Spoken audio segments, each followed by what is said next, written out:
اکتوبر 2015 سی آئی اے head quarter Virginia. جان کو اس کے phone پر ایک ان نون کال ریسیو ہوتی ہے۔ کال کرنے والا کوئی بچہ معلوم ہوتا ہے جس نے جان کو بتایا کہ اس نے سی آئی اے کے سسٹم کو ہیک کر لیا ہے۔ اس کال کو شرارت سمجھا جاتا یا پرینک کال سمجھا جاتا اگر یہ کسی عام شخص کو کی جاتی، لیکن یہ کال جسے آئی تھی وہ دنیا کی سب سے طاقتور ترین ایجنسی سی آئی اے کے ڈائریکٹر جان برینن کو کی گئی تھی۔ انویسٹیگیشن کے بعد جان برینن نے ہیکر سے ہیکنگ کی وجہ پوچھی تو ہیکر نے بتایا کہ وہ امریکہ کے کردار جو مڈل ایسٹ میں خاص طور پہ پیلسٹائن میں ہے وہ اس سے انتہائی ناخوش ہے۔ سی آئی اے جو ایک دنیا کی سب سے طاقتور ترین ایجنسی ہے، اس کو ایک بچے نے آخر کیسے ہیک کیا اور یہ بچہ کون تھا اور اس بچے کا انجام کیسا ہوا۔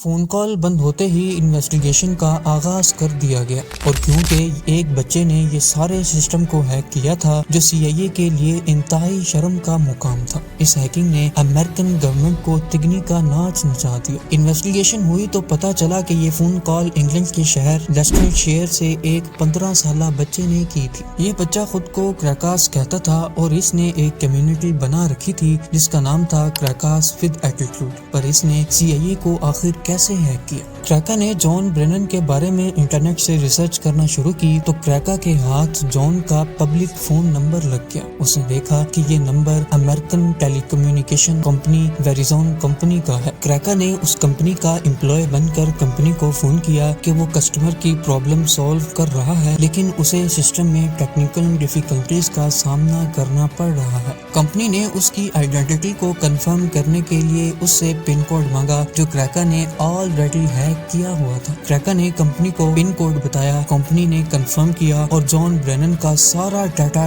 کریکا کو دے دیا۔ اب کریکا کے پاس جان برینن کا personal phone number, account number, address, یہاں تک کہ بینک کارڈ کے لاسٹ 4 ڈیجٹ بھی کریکا کے پاس موجود تھے۔ اب باری تھی جان کے ای میل کو فائنڈ کرنے کی۔ کریکا کو معلوم پڑا کہ جان برینن AOL کمپنی کا ای میل استعمال کرتا ہے۔ کریکا نے AOL کمپنی کی سپورٹ ٹیم کو کال کی اور کہا کہ وہ ای میل کا پاسورڈ بھول چکا ہے جسے وہ ریسیٹ کرنا چاہتا ہے۔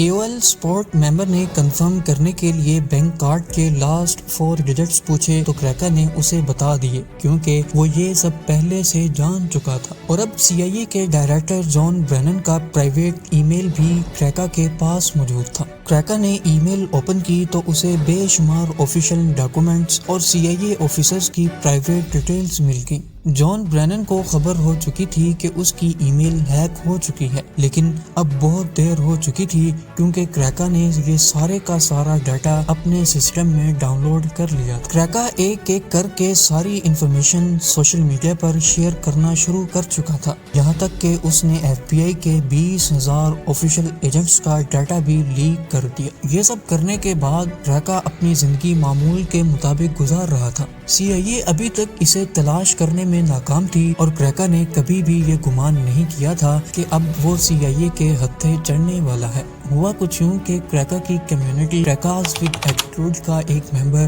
جو USA میں موجود تھا، اس نے شراب کے نشے میں کسی کو یہ سب بتا دیا۔ سی آئی اے کو معلوم پڑتے ہی سی آئی اے نے برٹش فورس کی مدد سے کریکا کو اریسٹ کر لیا۔ اسے جوڈیشل کیا گیا تو ٹین ایج ہونے کی وجہ سے اسے صرف 2 سال کی سزا سنائی گئی، اور اس کی کمیونٹی ممبرز کو جو انڈائریکٹ اس میں انوالو تھے انہیں بھی 5 سال کی سزا سنائی گئی۔ کریکا نے کیا یہ ٹھیک کیا یا غلط کیا، ہمیں کمنٹ سیکشن میں ضرور بتائیے گا۔